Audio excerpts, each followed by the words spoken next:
Il nous aime sans condition. On peut être malade, on peut être pas maquillé, mal fringué. Il nous aime, il nous attend tous les soirs, il nous fait la fête. C'est un amour qui est incroyable. Il vit le temps présent et ça, c'est vraiment bien. Carpe diem, c'est l'animal qui l'a écrit, c'est sûr. L'animal nous reconnecte avec la nature. C'est-à-dire que le fait de caresser son animal, de le regarder, on se sent mieux. En la soignant, je me suis soignée. Et elle a vraiment été l'élément pilier de ma vie qui a fait qu'aujourd'hui, je suis redevenue heureuse et normale, on va dire. Chers amis, bienvenue, merci d'être avec nous. Voici donc une nouvelle rencontre que l'on vous propose aujourd'hui avec sans doute ce qui nous comble le plus après les enfants et la famille, ce sont les animaux de compagnie. Et vous allez voir que les chiffres sont assez éloquents. On va en parler avec une spécialiste que vous connaissez. C'est un visage que vous connaissez. C'était sans doute un ouvrage que vous connaissez puisqu'il y a un nouveau livre qui vient de paraître pour booster votre énergie. Avec qui ?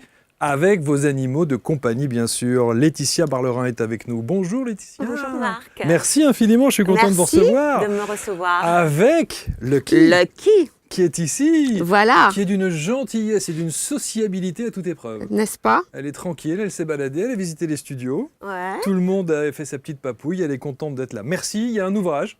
Et c'est d'ailleurs le titre de l'émission qu'on a choisi, Booster votre énergie grâce à votre animal de compagnie.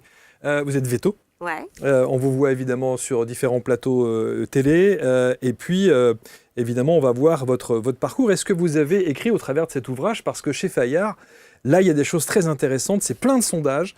Et on a le sentiment aussi que ces petits animaux de compagnie, ça y est, elles dorment. Voilà. Permettent aujourd'hui, effectivement, d'accompagner nos vies. Oui, et véritablement de parfois même transformer nos vies et nous apaiser. On va voir le côté santé aussi que ces animaux ont sur nous. Pourquoi est-ce que vous avez voulu écrire sous cet angle-là ? Alors, d'abord, je voulais, ça faisait longtemps que je voulais parler, témoigner combien notre animal peut changer notre vie en bien, nous donner une vie plus belle, mettre des paillettes dans notre vie, et c'est vrai. Et l'idée de cet ouvrage, de l'écrire vraiment et d'en faire un ouvrage et de donner des conseils, m'est venue quand Lucky est rentrée dans ma vie. Ouais. Parce qu'elle est rentrée dans ma vie à une période où ça allait très très mal, justement, dans ma vie, où j'étais vraiment, j'avais le cœur brisé, j'étais au 20e dessous, on va dire. Et elle est rentrée dans ma vie, elle-même était malade du cœur, mais vraiment. Je l'ai eue dans une association qui s'appelle Chihuahua en détresse. Et en la soignant, je me suis soignée. Et elle a vraiment été l'élément pilier de ma vie qui a fait qu'aujourd'hui, je suis redevenue heureuse et normale, on va dire. Mais ce qui est incroyable, c'est qu'on pourrait s'imaginer qu'en tant que véto, vous auriez pu être entouré d'animaux en permanence. Eh non. Mais tous les jours, j'envoie des animaux, et c'est très bien parce que j'adore les animaux, mais j'ai une vie qui est tellement remplie que j'avais très peu de place pour d'autres animaux. J'ai un chat qui est parti il y a 2 ans, et vous savez, je fais un deuil quand même. Moi, je fais toujours un deuil de 2 ans avant de prendre un nouvel animal de compagnie, c'est comme ça que je fonctionne. Mais c'est vrai que je n'ai pas 10 000 animaux autour de moi parce que elle, je l'emmène toujours avec moi partout. Ouais. Alors, vous voyez un peu le gabarit. Bah oui, ça passe partout, c'est dans un sac à main, ça 3 fait kilos, voilà. Oui, bien sûr. Donc, je peux l'emmener avec moi partout et elle suit tout. Elle vient en consultation avec moi. Donc, elle fait la consultation avec moi, quelque part. Et c'est pour ça que je me suis dit, allez, on prend un animal.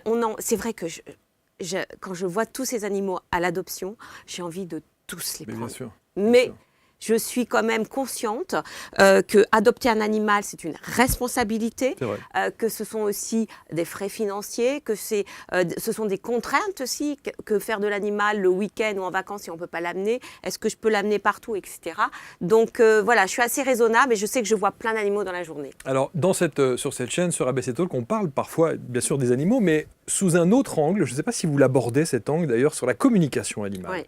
Est-ce que vous avez cette sensibilité-là ? Est-ce que ça vous parle ou pas ? Alors, faut faire très attention à ce qu'on appelle la communication animale. Pour moi, on peut très bien communiquer avec son animal en l'observant déjà. On observe son comportement. L'animal sait très bien se faire comprendre si, par exemple, il n'est pas bien, s'il est joyeux, s'il n'est pas bien, s'il a une douleur ou autre. Il suffit de l'observer. Et on a un animal 24 heures sur 24 sous les yeux, donc on devrait comprendre son propre animal. Alors des fois, on ne peut pas parce qu'on n'a pas peut-être les sciences de l'éthologie pour nous aider, mais observez votre animal, déjà, vous communiquez avec lui. Et puis, votre animal vous comprend mieux que vous-même. C'est-à-dire qu'il sait dans quel état vous êtes. Si vous êtes joyeux, si vous êtes malade, si vous êtes... Voilà, ça, il le sent, il le sait. De toute façon, votre animal vous observe tout le temps, lui. Autant vous observez peut-être pas votre animal tout le temps et vous devriez le faire, autant lui, il sait exactement ce que vous allez faire, dans quel état vous êtes, si vous êtes malade, pas malade, si votre patron vous a embêté de la journée, ça, il le sait, il sait tout. Donc déjà, cette communication se fait normalement. Ensuite, parler de télépathie, ça me gêne. Parce que beaucoup de personnes se disent communiquant avec les animaux. C'est pas basé sur aucune science. Bien entendu qu'on n'est pas en télépathie avec nos animaux tout le temps. On se fait comprendre, ça c'est sûr.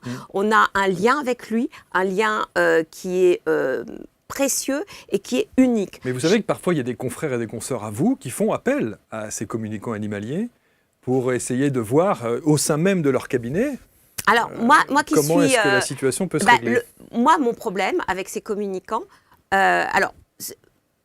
le côté positif de ces communicants, c'est que souvent, ils sont là quand l'animal part, c'est-à-dire quand on fait son deuil.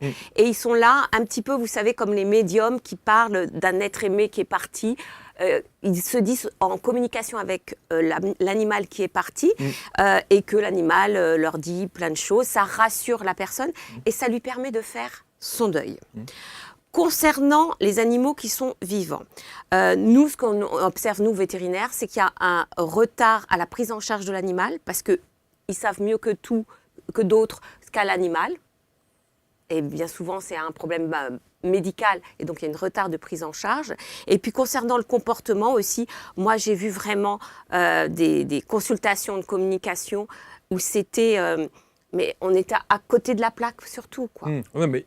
Voilà, alors après... Sans doute. En revanche, on a aussi à l'inverse des situations où il se passe des choses extraordinaires. Vous avez des situations où vous avez des chiens qui sont en pleine dépression, les maîtres, les propriétaires ne savent pas exactement comment opérer, comment avancer pour que ce chien se comporte mieux.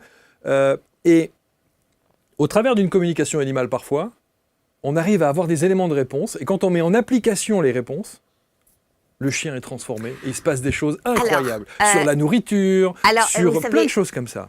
Les communicants sont des bons psychologues et peut-être aussi des bons observateurs du comportement animal. D'accord. Donc c'est un petit peu comme moi quand je fais une consultation de comportement, j'observe l'animal, je regarde un petit peu l'environnement, etc.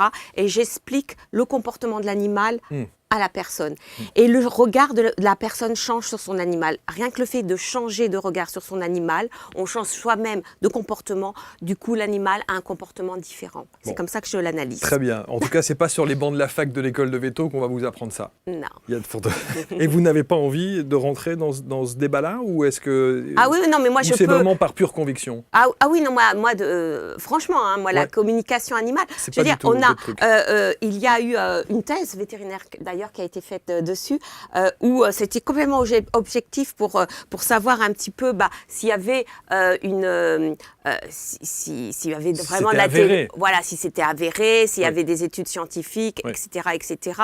La personne qui a fait cette thèse de doctorat a même interviewé pas mal de personnes et il s'avère que non. Que non. Bon, voilà. Très bien. Donc ça c'est réglé. Voilà. Après, si ça peut aider les personnes, très bien. Et je pense que pour le deuil, c'est pas mal. Bon, ça peut aider.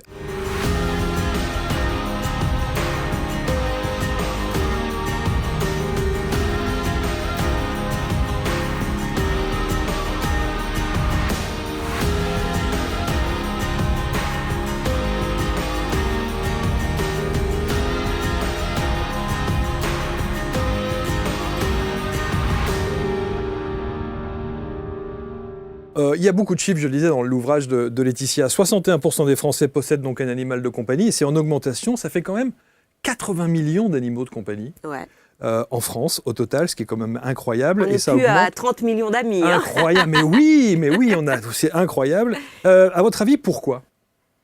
Alors parce que justement, on est complètement déconnecté de la vie aujourd'hui. C'est-à-dire que vous avez un environnement d'abord beaucoup virtuel, puisqu'on est tous sur des écrans. L'animal nous reconnecte avec la nature. Première chose. Ensuite, vous avez aussi, on a des vies de plus en plus stressantes, je pense. Sûr. Et ce qui se passe autour de nous, dans le monde, dans notre pays, dans notre famille, dans notre boulot, est très stressant. Et l'animal nous permet justement d'être mieux, d'avoir un... On a l'impression que sur l'animal, tout glisse. Hein. Ce qui se passe aux États-Unis, en Iran, je pense qu'elle s'en fout un peu. Hein, ouais, voilà. Elle, le plus important pour elle, c'est la relation que j'ai avec elle, c'est de rencontrer ses copains dans la rue, c'est de sortir, c'est les plaisirs normaux. Et rien que ça nous ramène à ce qu'est vraiment la vie, à l'essentiel. L'essentiel, c'est de vivre bien sa vie, de faire des rencontres, d'avoir de l'affection pour un être, que ce soit un animal ou d'autres personnes. C'est ça, vraiment l'essence de la vie. Et c'est pas vivre dans le virtuel et surtout ne vivre qu'à partir des informations qu'on entend tout autour, parce qu'on est bombardé d'informations toute la journée. Et si anxiogène. L'animal, lui, il prend le temps de se reposer, il prend le temps de, par exemple, un chien de renifler chaque pipi dans la rue. Oui, et nous, on est là en train de stresser sur nos smartphones. Alors que l'animal, lui, il est dans le temps présent. En fin de compte, il vit le temps présent. Et ça, c'est vraiment bien. Carpe diem, c'est l'animal qui l'a écrit, c'est sûr. L'amour inconditionnel, c'est l'amour inconditionnel ? Ah oui, mais c'est incroyable quand même comment un animal peut donner de l'amour sans vouloir forcément avoir un retour. Vous savez que nous, êtres humains, c'est vrai qu'on peut aimer, mais souvent on attend le retour, justement, d'être aimé en retour. L'animal, pas du tout. Il nous aime sans condition. On peut être malade, on peut être pas maquillé, mal fringué. Il nous attend tous les soirs. Il nous fait la fête. Et c'est vrai que c'est un amour qui est incroyable, parce qu'on sait qu'il est quelque part dépendant de nous, on est responsable de lui, et il nous donne tout cet amour inconditionnel. Quel est l'être au monde qui nous donne un amour inconditionnel, si ce n'est notre animal de compagnie ? Plus que les enfants ? Peut-être. Moi, je pense que non. Parce que l'enfant, justement, il a cette relation... Souvent, on parle de pet parents, et non pas de propriétaires d'animaux. Oui. Alors, les propriétaires d'animaux n'aiment pas qu'on leur dise qu'ils sont propriétaires de leur animal. Aujourd'hui, on est responsable d'un animal et on n'est pas propriétaire d'un animal. L'animal fait partie intégrante de la famille aujourd'hui, et c'est vraiment une révolution, quelque part, dans notre société. L'animal prend un poids très fort dans la société aujourd'hui, que ce soit à la campagne ou à la ville. Et c'est vrai qu'on peut avoir une relation proche d'une relation maternelle ou paternelle avec son animal. Et je pense qu'il y a ça aussi. Mais ça ne veut pas dire qu'on peut avoir des enfants, on peut avoir des animaux. Hein. Ça ne remplacera jamais les enfants, bien entendu. Évidemment. Et alors, dans la série, quand je dis que dans cet ouvrage, il y a énormément de sondages, moi, il y a des chiffres que je trouve incroyables et qui parlent d'eux-mêmes. Il y a une étude Ipsos de 2023, 97% des Français considèrent leur chien ou leur chat comme un véritable pilier de la famille. Et dans le sondage Opinionway, 82% des propriétaires affirment devenir une meilleure personne en étant en présence de leur animal. C'est dire à quel point ça transforme la vie. D'ailleurs, c'est votre cas, puisque, alors je ne dis pas que vous n'étiez pas une bonne personne avant, mais elle a changé votre vie. Elle a changé mon vie. Elle arrive au moment où vous en avez besoin. Exactement. Et c'est marrant parce que j'en parle autour de moi et beaucoup de personnes me disent la même chose. Ce matin encore, je parlais avec une amie qui me disait « Mais tu sais, moi, quand j'ai eu mon cocker, elle a un cocker, tout s'est transformé dans ma vie. J'ai trouvé un mec, j'ai eu un enfant et je fais un boulot qui est extraordinaire. » Alors qu'avant, j'étais désespérée. Elle dit, alors je ne sais pas si c'est l'animal ou pas, mais c'est vrai qu'il y a avant et après l'arrivée de l'animal dans sa vie. Ça change une vie, n'est-ce pas, Marc ? Mais absolument. Ça change complètement une vie parce que le rythme de vie n'est plus le même, parce que les priorités ne sont plus les mêmes, parce qu'on a du plaisir à rentrer le soir pour voir son animal qui nous attend. Et c'est vraiment ça. Et on devient, je ne dis pas plus casanier, mais on a d'autres priorités dans la vie. Comme l'arrivée d'un enfant dans un couple. D'ailleurs, le chien ou le chat est souvent le premier est le dernier enfant du couple. Je m'explique.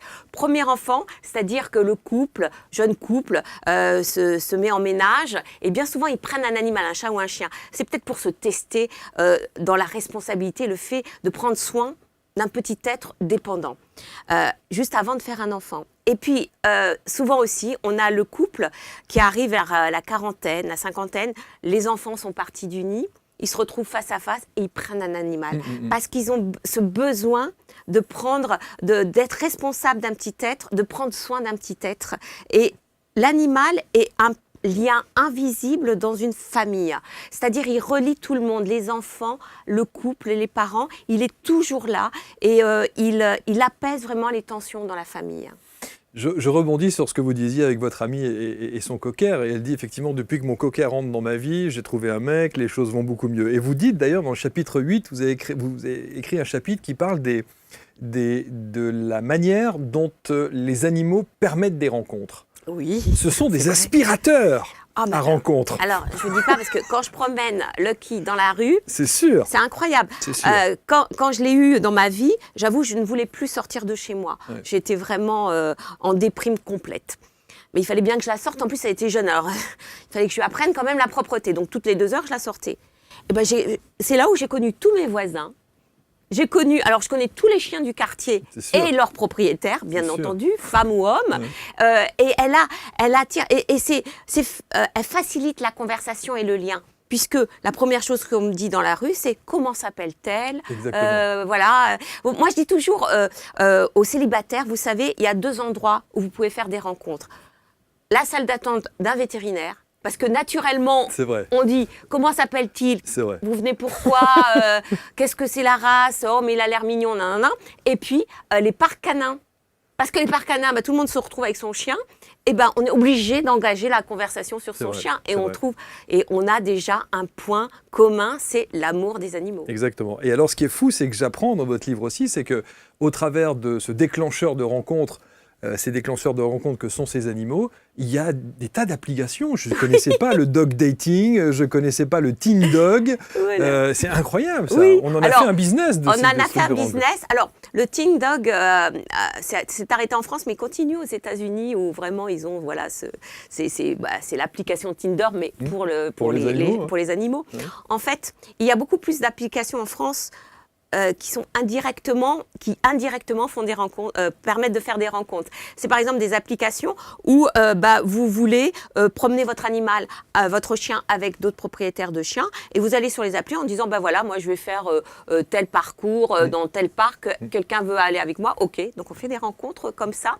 Ou alors il y a encore des applis où on peut confier son chien à une personne qui veut juste avoir un chien à promener. Sans contrepartie, être un dog-sitter, mais gratuitement, juste pour rendre service. Et là aussi, je vois qu'il y a beaucoup de personnes qui se sont rencontrées comme ça. C'est incroyable, parce qu'il y a vraiment des couples qui se sont formés à la suite d'une rencontre. À la suite d'une rencontre de l'animal, c'est fou. Est-ce que vous diriez, vous le dites d'ailleurs, que c'est un remède contre la timidité ? Ah bah oui. Bah oui, parce que vous imaginez quand on cherche l'âme sœur, ou même quand on est timide, on parle de quoi à la personne à qui on veut ? Alors, on parle de l'animal. Si on voit un bel homme ou une belle femme dans la rue qui a un animal et qu'on veut lui parler, on se dit « Oh, mais comment s'appelle-t-il ? Oh, il est beau. C'est quoi la race ? Ah oui, quand même. Oui, il a quel âge ?» Déjà, on a 3 questions. Mais vous vous rendez compte au lieu de demander est-ce que vous avez l'heure ou il fait beau, quoi. Enfin, d'une banalité sans nom, des discussions qui n'ont aucun sens. Et puis, surtout, on a fait beaucoup d'études dessus, les femmes sont plus attirées par les hommes qui ont un animal, que ça soit un chien ou un chat. Parce que pour nous, inconsciemment, on se dit, s'il aime les animaux, ça ne peut être qu'une personne bonne. Parce que aimer les animaux, c'est aimer l'humain, et on peut être que bon si on aime les animaux. Quel que soit l'animal, s'il ressemble ou pas à son propriétaire, on dit que l'animal est souvent le miroir du propriétaire. Oui. Je dis pas propriétaire, il faut que je retire le mot propriétaire, parce qu'apparemment, le pet parent. Mais oui, mais vous savez qu'il y a eu beaucoup d'études dessus pour savoir est-ce que vraiment on ressemble à son animal. Si, regarde. Voilà. Eh ben oui. Il est incroyable, lui. Ah, mais il y a toute une série comme ça. C'est incroyable. Alors, on a surtout fait des études sur les chiens parce que c'est vraiment les chiens où on a vraiment ce fait que, voilà, les chiens ressemblent beaucoup à leur maître et inversement. Et vous savez qu'on a fait une étude où on a demandé à des étudiants d'apparier des photos de chiens et des photos de personnes. Pour savoir si, voilà, qui était compatible et qui était le chien de qui. Ouais.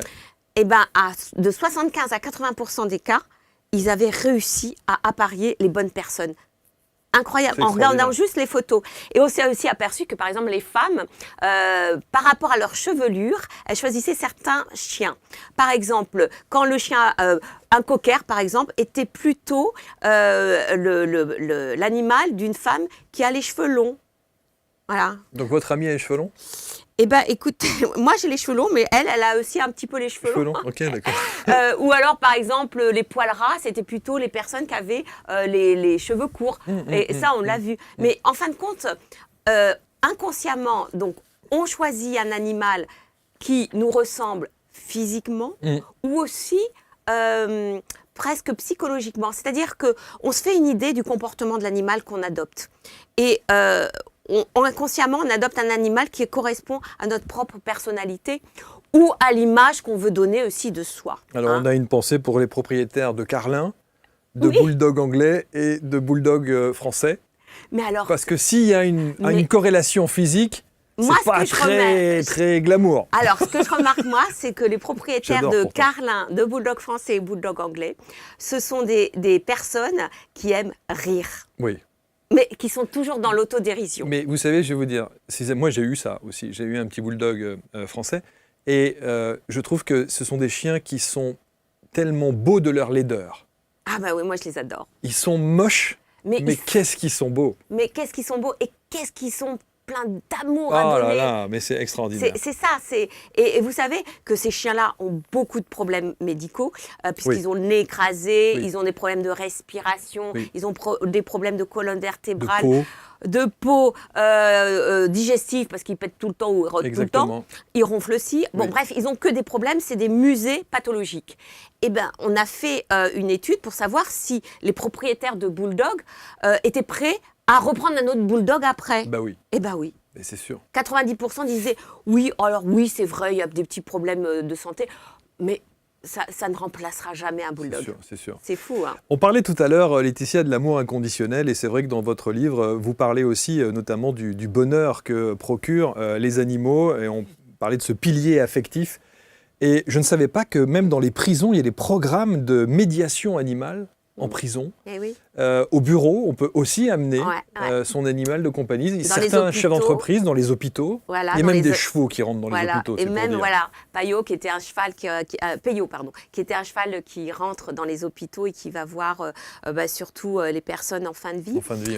Et qui apporte quelque chose. C'est incroyable parce que, alors on parle beaucoup des chiens et des chats, mais c'est vrai que les chevaux sont des êtres très sensibles, des vraies éponges à émotions, des miroirs aussi de notre âme quelque part. D'où l'équithérapie. D'où l'équithérapie.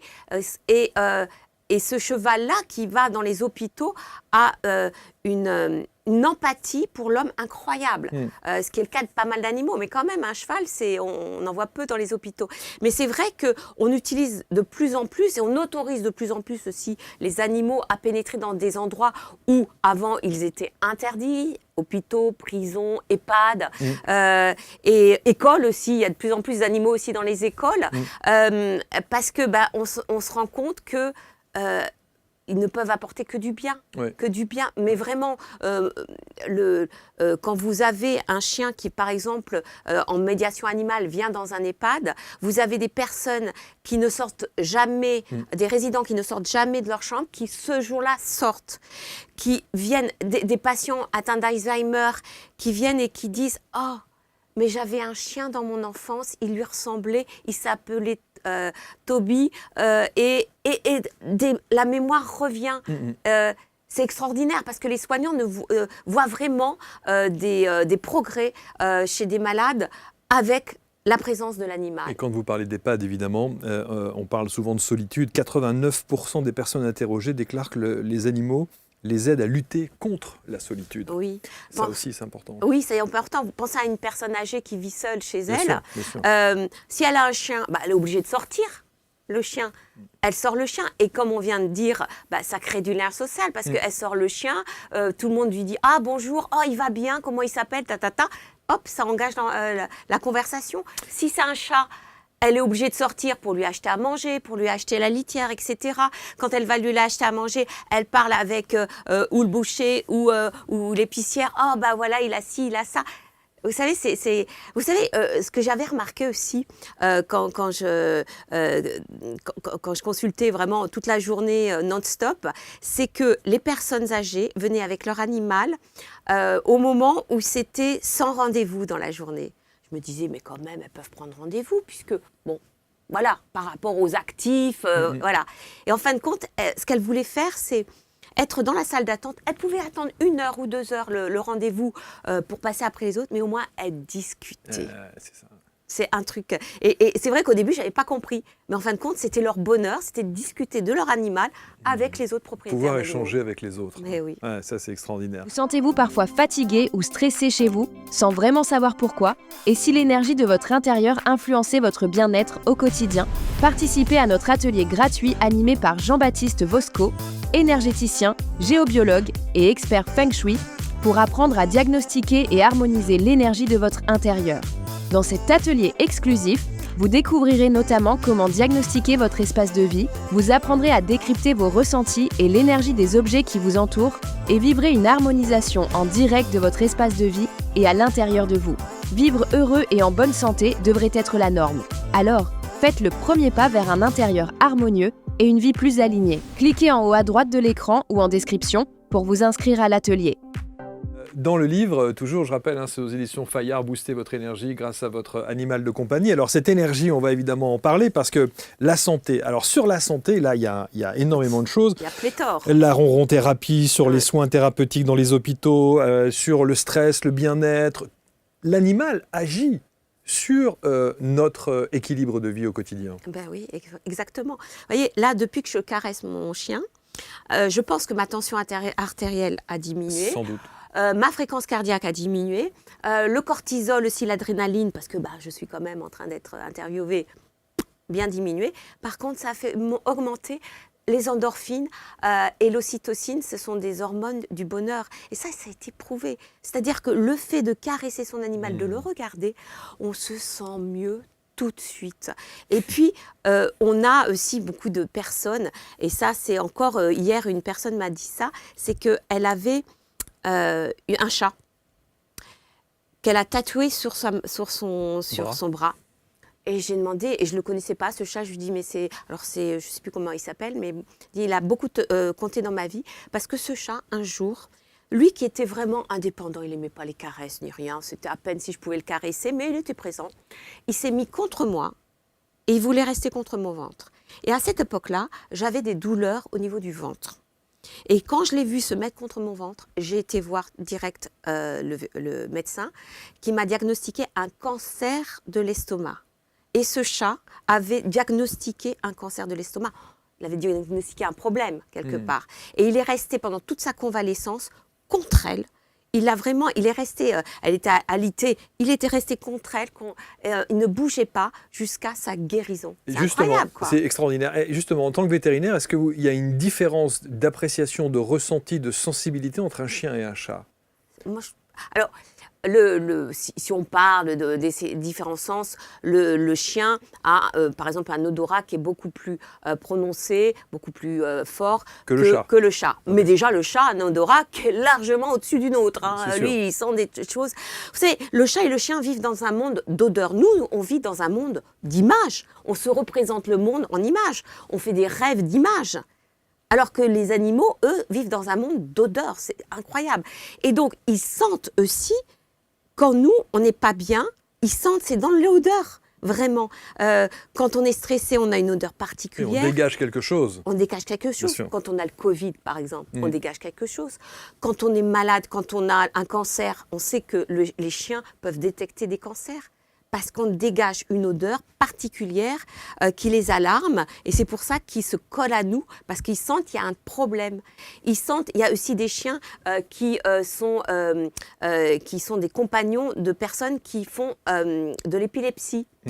Or, ces chiens arrivent à détecter la crise d'épilepsie plusieurs minutes avant. Ils anticipent. Donc, du coup, la personne peut se mettre hors de danger, s'asseoir ou prendre un médicament, etc. avant. C'est incroyable. C'est que vraiment, on n'imagine pas que l'animal sent tout ce qui se passe en nous, c'est-à-dire les réactions chimiques. C'est fou de se dire qu'il il sent toutes les réactions chimiques en nous, tous les changements, tous les tressaillements, la voix aussi. Par exemple, très simple, vous faites une visio. Comme par hasard, votre chien, vous êtes dans une visio, mais alors un truc hyper sérieux et tout. Et c'est à ce moment-là que votre chien choisit pour aboyer et votre chat pour passer devant l'écran. Mais pourquoi? Parce qu'il sent une chose. D'abord, il entend des voix qui ne sont pas habituelles. Bon, ça, c'est normal. Mais surtout, il vous sent différent. Quand vous êtes en visio, vous avez le corps crispé, vous êtes attentif, tous les yeux droits. Et surtout, vous avez une voix inhabituelle. Une voix qu'il n'entend pas à la maison. Vous êtes sérieux, etc. Donc, l'animal s'inquiète et vient vous voir ou exprime son inquiétude en aboyant ou en miaulant. Et c'est vrai que beaucoup de personnes qui se retrouvent en visio s'excusent la plupart du temps parce qu'ils se retrouvent avec le chat qui vient les encombrer. Et en fin de compte, ou le ça chien détend qui aboie. tout le monde. Mais évidemment, donc c'est drôle, faut pas s'excuser. Le sommeil, selon une étude de 2025, 56% des Français affirment que leur animal a amélioré considérablement la qualité de leur sommeil. Est-ce que ça sous-entend, et ça fait débat, le chien dans la chambre ou pas dans la chambre? C'est à vous de le décider. Moi, c'est marrant parce que... C'est bien ou c'est pas bien? Mais c'est bien si c'est vous qui le décidez. Ok. Et Lucky, elle dort où? Sur le lit. Depuis le début. J'entends dire que c'est pas bien. Mais pourquoi? Il y a bien plein de confrères à vous qui disent ça. Alors, c'est pas bien si l'animal est malade, parce que ils peuvent nous transmettre des maladies. Mais enfin, si vous avez un animal qui est vacciné, vermifugé, nettoyez les pattes, parce que voilà. Mais sinon, il n'y a aucun problème. Alors, faites attention. Il faut que ça reste votre lit.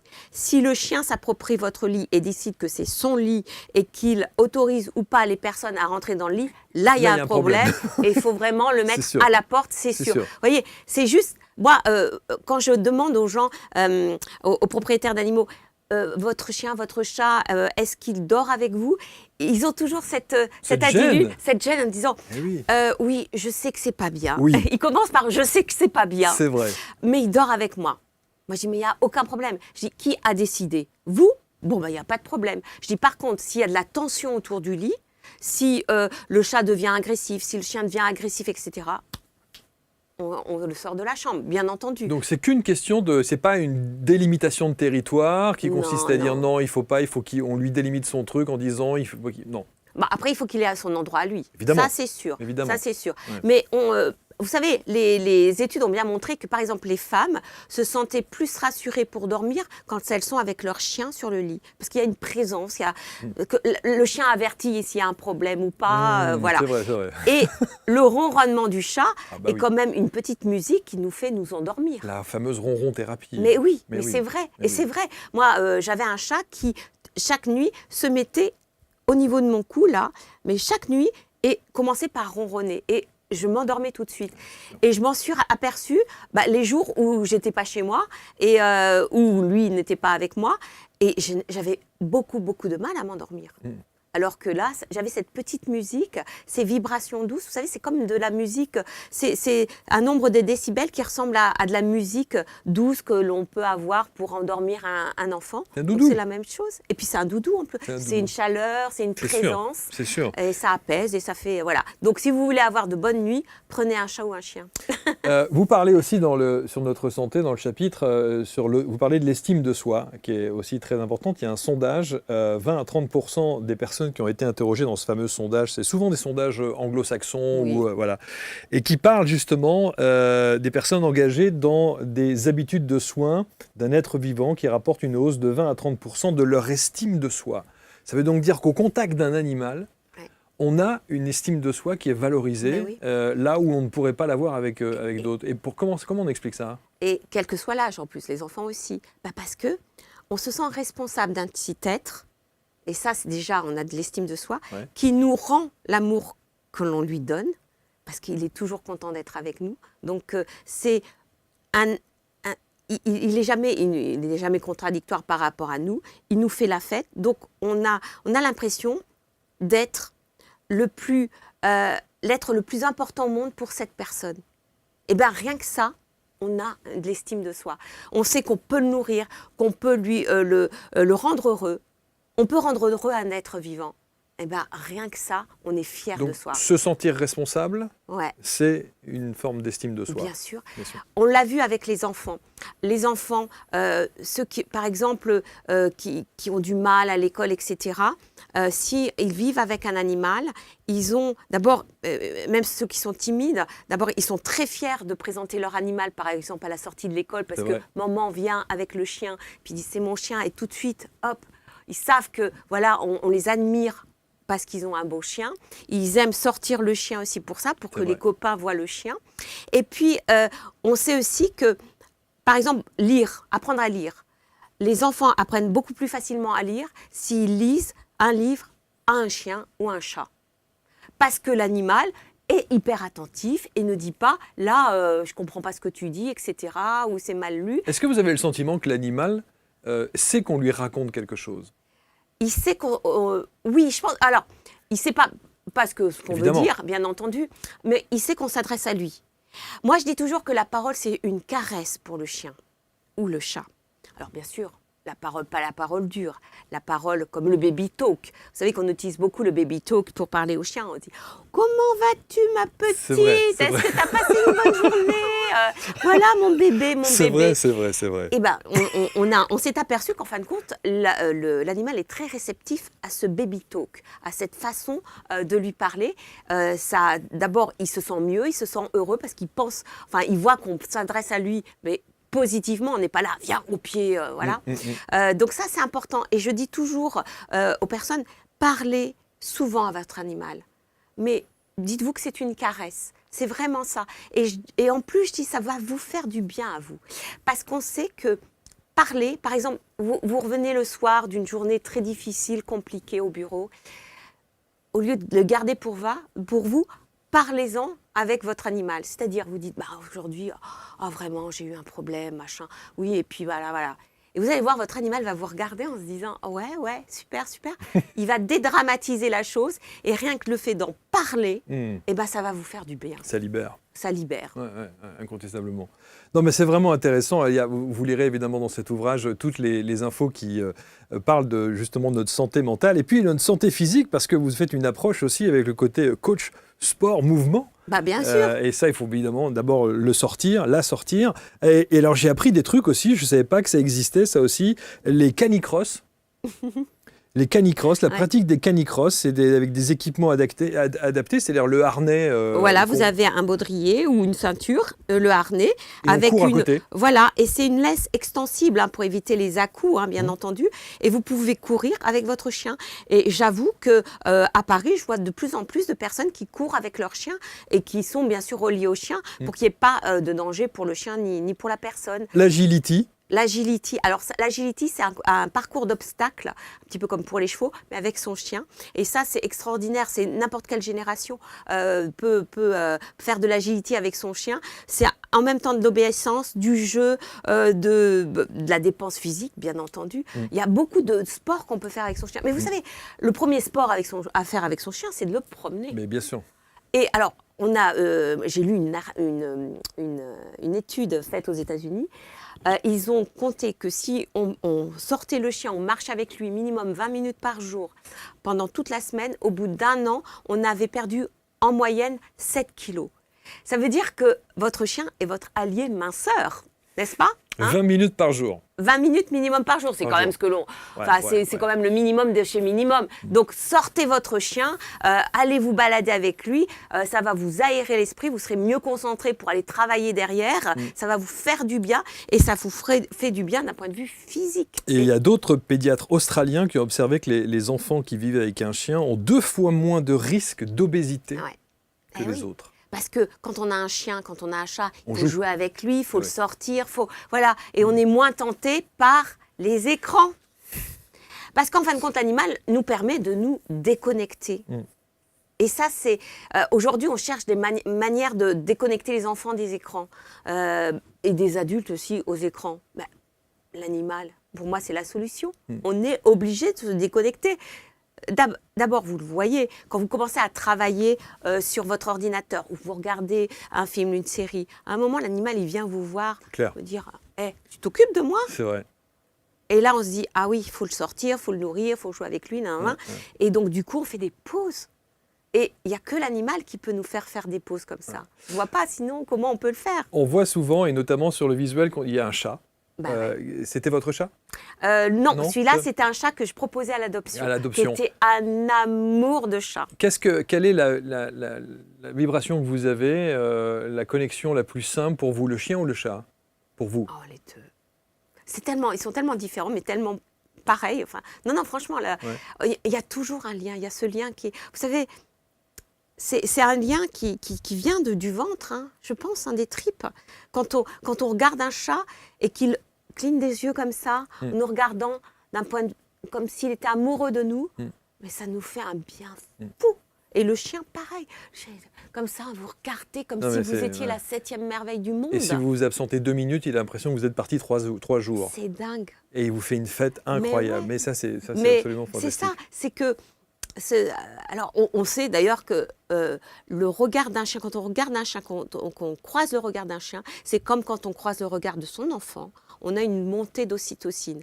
C'est l'hormone de l'attachement. Ouais. Donc, on est encore plus attaché à lui. Et c'est vrai qu'on a cet attachement avec son animal qui est incroyable. Tous ceux qui ont un animal disent qu'ils ont une relation incroyable avec leur animal. Quelque chose, un lien qu'ils ne connaissaient pas. Et même ceux qui ont des... À un moment, on a souvent aussi le chien de sa vie ou le chat de sa vie. Mais c'est vrai qu'on n'imagine pas la richesse de la relation qu'on peut avoir avec son animal. Vraiment. Il y a des phrases un peu toutes faites qui sont rentrées dans le langage courant, qu'on utilise donc régulièrement. Et parfois, je me demande si scientifiquement, médicalement, en tant que vétérinaire, c'est avéré. Quand on dit « il n'y a pas de mauvais animal, il n'y a que des mauvais maîtres ». Est-ce que c'est une phrase vraie? Alors, c'est pas tout à fait vrai, dans le sens où c'est vrai que le maître de l'animal peut changer le comportement du chien ou du chat, ça c'est sûr. Mais il y a d'autres composantes à prendre. Quand vous avez un comportement gênant chez un animal, ce que je regarde d'abord, c'est s'il n'y a pas un problème médical qui peut changer le comportement de l'animal, une douleur, etc. Ensuite, je regarde d'où vient l'animal, comment il a grandi, où il a grandi, et est-ce que c'était dans des bonnes conditions ou pas.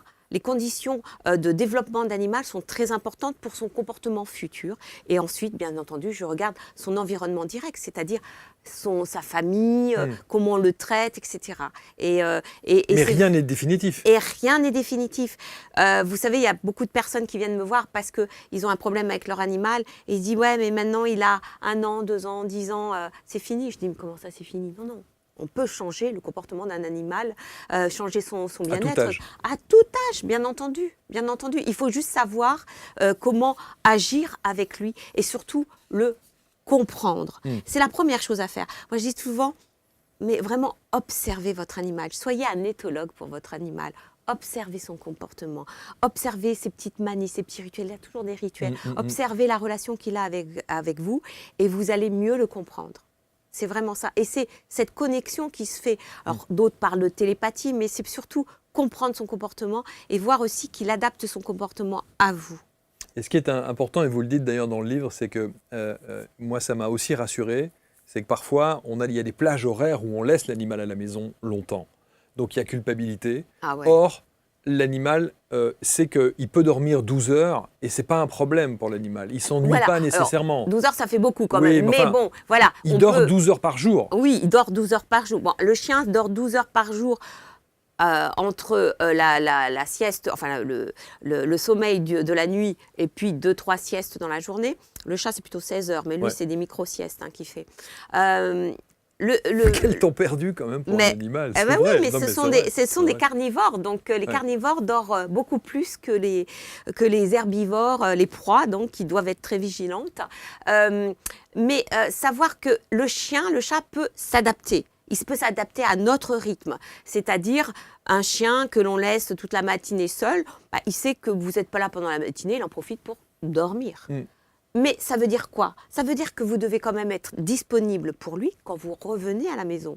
Moi, je vois des personnes qui laissent leur animal plusieurs heures à la maison quand ils travaillent. Ils rentrent à la maison, se mettent sur le canapé et regardent la télé. Non. Et après, l'animal développe des troubles du comportement. Mais oui, parce qu'il est frustré. Il est frustré de sa relation avec son propriétaire. Donc, il faut vraiment... vous savez, d'abord, on vit chez le chien ou chez le chat, mais il faut vraiment changer son comportement pour lui aussi. Ouais. Vous devez être disponible pour lui. Même le chat, on dit « Oh, il est indépendant, il fait sa vie ». Ce qui est faux. Ah bon? Un chat qui ne peut pas sortir, les relations sociales sont hyper importantes pour lui. C'est-à-dire les relations avec la famille.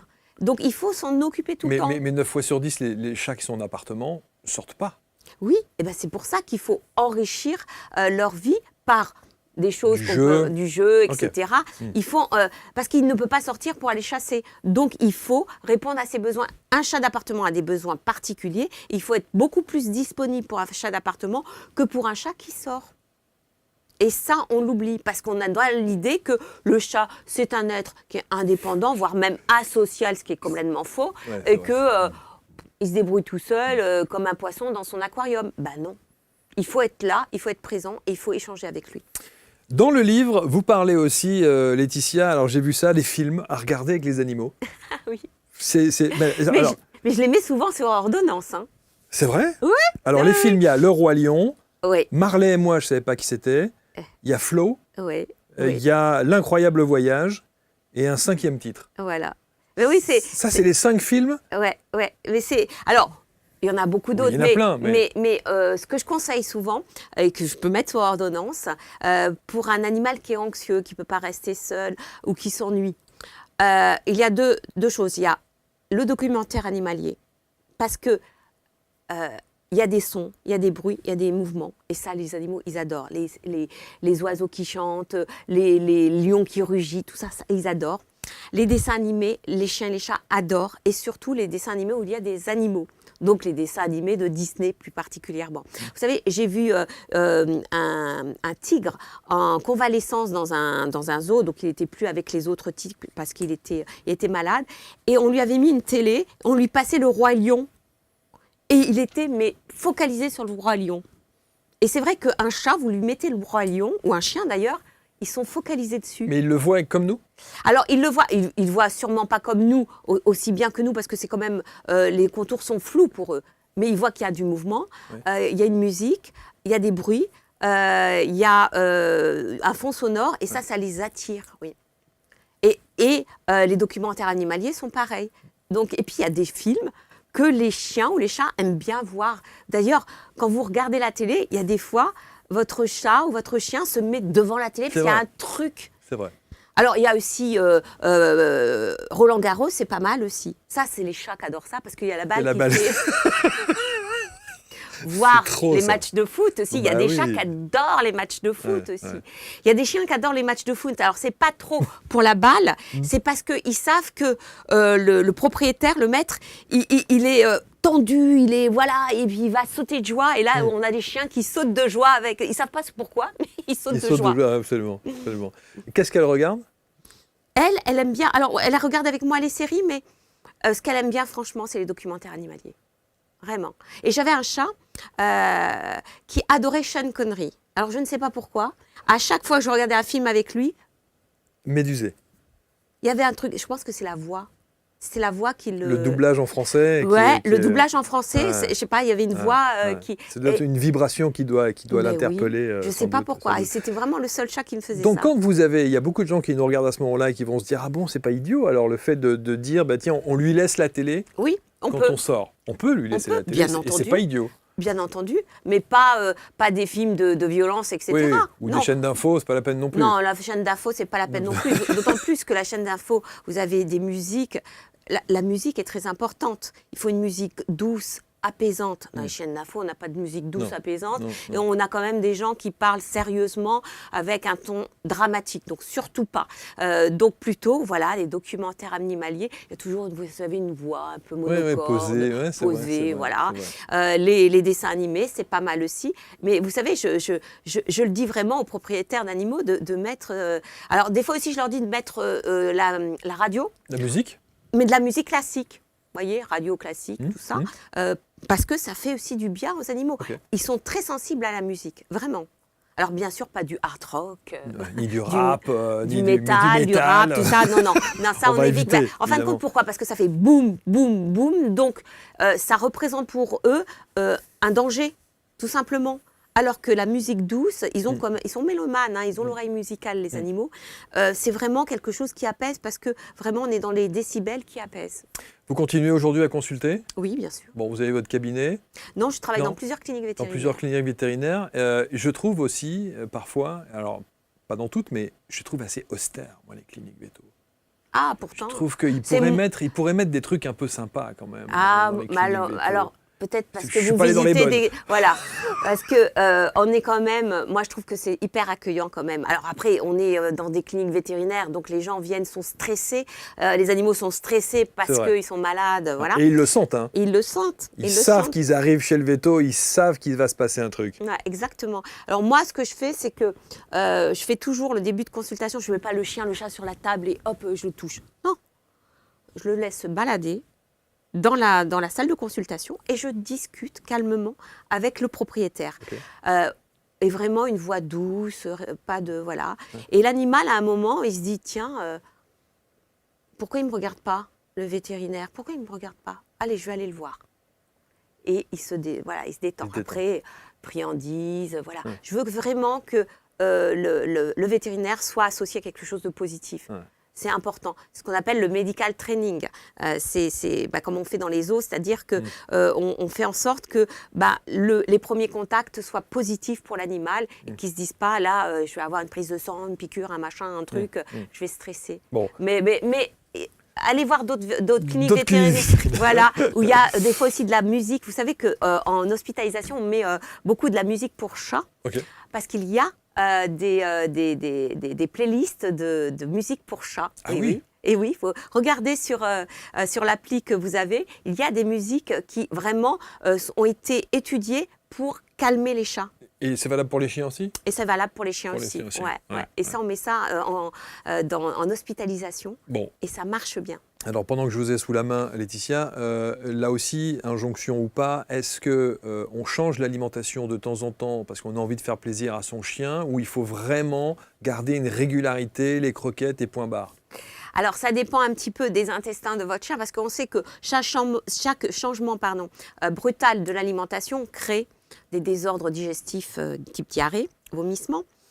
Donc, si votre chien est très sensible, il faut éviter de changer tout le temps son alimentation. Et puis, il y a des chiens qui sont habitués à manger un petit peu de ça, un petit peu de ça, un petit peu de ça, un petit peu de ça. Et pourquoi pas ? Mais c'est vrai qu'on préfère quand même que ce soit toujours la même alimentation. Et quand on change d'alimentation, quand on change de marque, quand on change de sorte de croquette ou de pâté, il vaut mieux faire une transition alimentaire. Nous, on est omnivores. Eux, ils sont carnivores. Et c'est pour ça que leur flore digestive est très spécifique. Et tout changement dans l'alimentation peut créer des désordres digestifs. Elle est aux croquettes ? Oui, mais de temps en temps, elle a des petits repas faits par maman. Je dis maman, la gagatitude. Mais vous savez qu'en consultation, totale. C'est beau. Les propriétaires me disent maman, papa, parlant d'eux. Mais bien sûr. Ben oui, c'est normal. Bien sûr. C'est ma fille quelque part. Oui, bien sûr. C'est pas un transfert. C'est pas un transfert. Pas du tout. Bon. Pas du tout. C'est un lien qui est très précieux. Et oui, et on sent l'amour et évidemment, elle l'accueille cet amour et elle vous le rend bien. Ah, j'espère, oui. Boostez votre énergie grâce à votre animal de compagnie aux éditions Fayard, le docteur Laetitia Barlerin. Alors, qu'est-ce que vous aimeriez qu'on retienne d'abord de cet échange, de ce livre ? Quel message principal vous avez envie de faire passer ? Si vous prenez soin de votre animal, vous prenez soin de vous. Je crois que c'est ça qui est le plus important. On peut pas, l'animal ne peut pas nous donner du bonheur si on ne donne pas du bonheur à l'animal. Donc il faut le soigner, il faut s'en occuper. Un animal heureux donnera toujours du bonheur. Quand vous prenez l'avion, vous la prenez aussi? Ouais, bien sûr. Et elle dit rien. Elle est dans son sac, elle dit rien. Ça, elle a toujours été comme ça ou il y a eu quand même une phase d'adaptation et d'éducation qui était un peu compliquée? Oui, quand je l'ai eue, elle avait peur de tout, elle avait peur de son ombre, elle était tétanisée partout. Et maintenant, elle va dans la rue, elle a peur de rien, même un camion poubelle, non, rien. Sur les plateaux télé, elle est là tout le temps, elle se balade. Ce qu'elle veut, c'est être avec moi et être avec d'autres personnes. C'est vraiment ça. Et éventuellement rencontrer ses copains chiens, bien entendu. Quelle est la race, si vous n'aviez pas eu cette race de chien, qu'est-ce que vous auriez pris? Quelle est la race de chien que vous aimez en dehors d'elle? Moi, j'étais très grand chien, genre Golden Retriever. Ah ouais, Ah ouais, là c'est une autre gestion. Hein. Berger australien, voilà, moi j'adore ces chiens-là. Fin de compte, à chaque fois que je vois un chien, je dis j'adore cette race. Ouais, mais c'est horrible, hein, parce que vraiment, toutes les races de chiens ou de chats, moi j'adore tout. À chaque fois je dis ouais, ça j'adore, j'aurais bien voulu un. Et puis comme je suis une Parisienne, que je me déplace beaucoup, il fallait que je prenne un petit modèle. Et j'avoue que, en tant que vétérinaire, mes premières expériences avec des chihuahuas avaient été un petit peu désastreuses. Okay. C'est-à-dire, c'était des chihuahuas qui étaient plutôt agressifs, dans les bras de leur maître. Voilà, je me dis, mais c'est pas possible, ces chiens-là, c'est quand même difficile. Jusqu'au jour où j'ai eu un chihuahua dans ma vie et que je me suis aperçue que non, c'était des êtres extraordinaires. Est-ce que c'est vrai que plus le chien est gros et massif, plus sa durée de vie est limitée? Oui. Et oui. Un chien comme un chihuahua peut vivre 15 ans, voire plus, entre 15 et 20 ans.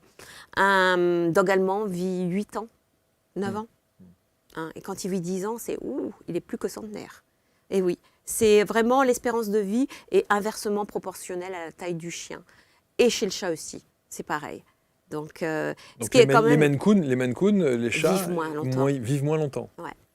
Ils vivent moins longtemps parce que c'est des chats géants. Ils vivent moins longtemps que les chats de gouttière, comme on dit. Enfin. Et le comparatif de l'âge, quand on le multiplie par 7, ça c'est vrai ou c'est une légende? Non, parce que par exemple, un dog allemand à 8 ans, il a 80 ans, 90 ans. Donc c'est 10. Voilà.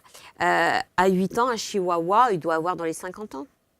Donc, ce n'est pas la même chose. C'est vraiment selon la taille. Okay. Et donc, on a des tableaux, justement, qui permettent, selon la taille du chien, de savoir à peu près quel âge humain il a. Ce qui permet quand même de... des fois, vous savez, j'ai des personnes, je leur dis, bon, alors, vous avez... il entame le 3e âge. Hein, c'est un senior, votre chat ou votre chien. Et je pense que c'est l'annonce la plus catastrophique qu'on puisse annoncer à un propriétaire de chien, parce qu'il ne se doute pas que son animal commence à vieillir et qu'il entre dans le 3e âge. Et pourtant, et c'est là où il faut faire très attention à lui, bien le suivre pour détecter les premières maladies. Bon. Mais on ne voit pas son animal vieillir. C'est vrai, on ne le voit pas. Bon, en tout cas, Lucky est bien tombé, visiblement. C'est moi qui suis bien tombée avec elle. C'est vous qui êtes bien tombée avec elle. C'est bien dit. Merci infiniment. Aux éditions Fayard, on vous met évidemment autour de la vidéo tous les liens pour vous procurer cet ouvrage, évidemment, et toutes les références pour retrouver Laetitia, toujours sur TF1. Ouais, le mercredi matin. Le mercredi matin. Il y a d'autres, mais je vous vois aussi sur France 3, je vous ai vu aussi. Il n'y a pas eu tout ça Oui, et puis je suis dans La vie secrète des chats. Et nous sommes en train de filmer, de tourner la 4e saison de La vie secrète des chats qui sortira au printemps, donc bientôt, sur RMC Live. C'est ça. Voilà. Ouais. Et il n'y avait pas un truc avec Bernard Montiel aussi? Oui, aussi sur Animaux Stars. Oui, Animaux Stars, c'est une émission qui passe sur Animaux TV, la chaîne TV, thématique. Bon. Vous êtes en place, bravo. Je fais... Oui, non, mais je vois que vous êtes... Oui, c'est vrai. Je me suis dit, pour la voir partout, Laetitia, elle est toujours à droite, à gauche. Moi, je vous suis depuis tellement longtemps, à l'époque d'RMC, etc. Ouais. etc. Mais moi, ce que je veux, c'est vraiment apporter une belle parole sur les animaux et aider les propriétaires d'animaux à mieux soigner, mieux aimer leur animal. C'est vraiment très important. Et pourtant, on en voit dans les refuges. Hein. Malheureusement. Et elle vient d'une association. Une association, ouais. Comme quoi. Ouais. Non, aller dans les refuges, aller dans les associations. Il y a vraiment de toutes les races, tous les âges, tous les comportements, toutes les personnalités d'animaux. Magnifique. Merci Laetitia. Merci Marc. Merci infiniment. Commentez avec bienveillance comme toujours. Je sais que cette émission va être... il risque d'y avoir également quelques petits témoignages. Donc n'hésitez pas, on va lire tout cela au-dessous de la vidéo. Vous commentez, partagez. Et puis nous, on se retrouve très vite pour une prochaine rencontre. Merci à tous. Salut.